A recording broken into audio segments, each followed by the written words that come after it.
Bonjour à tous, cette vidéo a pour but de vous en apprendre un peu plus sur les contingent convertible bonds, appelés plus communément les CocoBonds.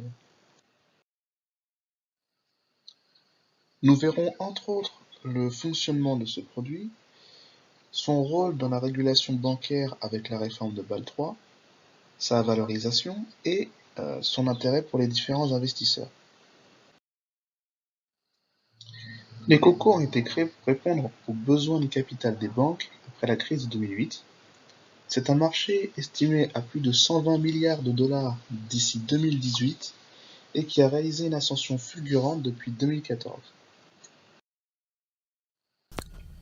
Les CoCos ont été créés comme un mécanisme de secours pour introduire des capitaux supplémentaires en cas de crise. Ce produit peut être utilisé comme un capital de régulation sur les règles de Tier 1 et Tier 2 des accords de Bâle. Les CoCos permettent de transférer les risques vers les investisseurs privés dans des périodes de grand stress de marché, et non plus vers les États comme nous avons pu le voir après la crise de 2009. Le mécanisme des CoCos. Si l'événement déclencheur ou trigger a lieu, alors on assiste à une absorption des pertes de la banque émettrice. Le trigger est en principe défini à l'avance mais peut être modifié par les organismes de régulation nationale. Cette absorption des pertes peut se faire par une conversion en action ou par la dépréciation pure et simple du CoCo. Les titres subordonnés. Ce sont des obligations dont le remboursement se fait en cas de faillite ou liquidation de l'émetteur.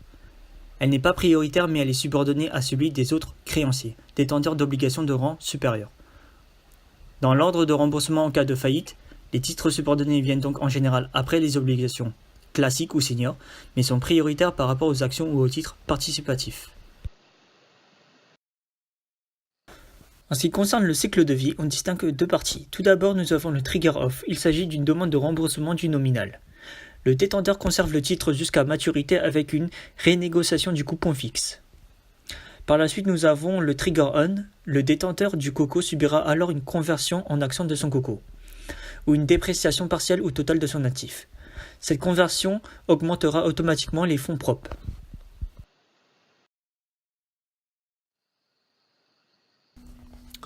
La réglementation bancaire.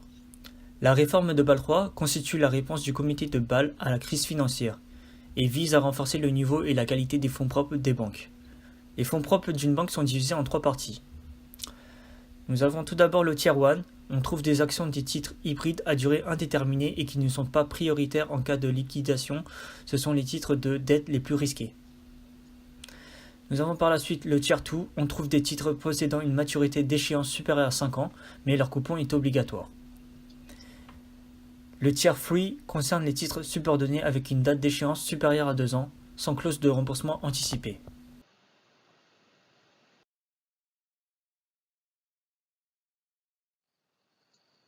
La valorisation d'un CocoBond étant complexe, il est donc difficile d'obtenir de la précision.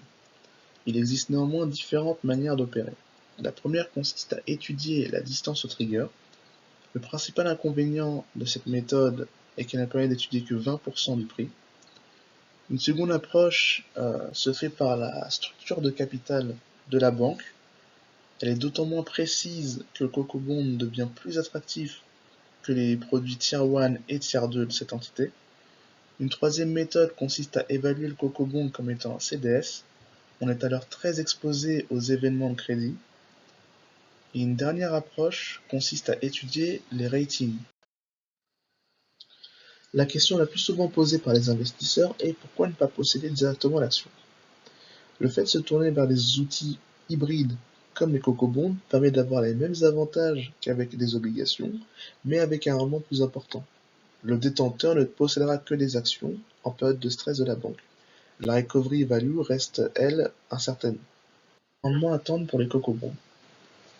Avec l'état actuel du marché, les obligations classiques ont un rendement situé entre 0 et 1%, alors que la fourchette pour les CocoBonds est située entre 4 et 9% selon le rating de l'émetteur.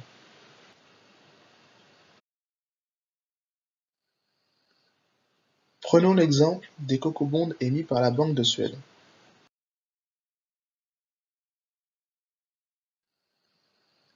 Sur cette capture d'écran Bloomberg, on peut voir un CoCo émis le 9 décembre 2016 avec un coupon de 6%. une maturité perpétuelle qui indique qu'il n'y a pas de date d'expiration, et une première date de call le 17 mars 2022. Notre action pourrait sembler moins attirante que notre coco sur la même période. L'avantage serait ici de bénéficier d'un rendement élevé tant que la solvabilité de l'émetteur ne se dégrade pas et d'avoir des rentrées d'argent continues appelées des coupons. Sur cet écran, on peut voir l'ensemble des cash flows générés par le coco jusqu'à sa première date de call. Après cette date, le coco peut être soit prolongé, soit échangé contre des actions. En résumé, qu'avons-nous appris? Les coco-bonds présentent de nombreux avantages, comme leur rendement important, le fait qu'ils remplissent les exigences de Bâle 3, leur faible coût d'émission provenant du fait que les coupons ne sont pas soumis à l'impôt, et les rémunérations variables qui peuvent être offertes aux salariés des banques.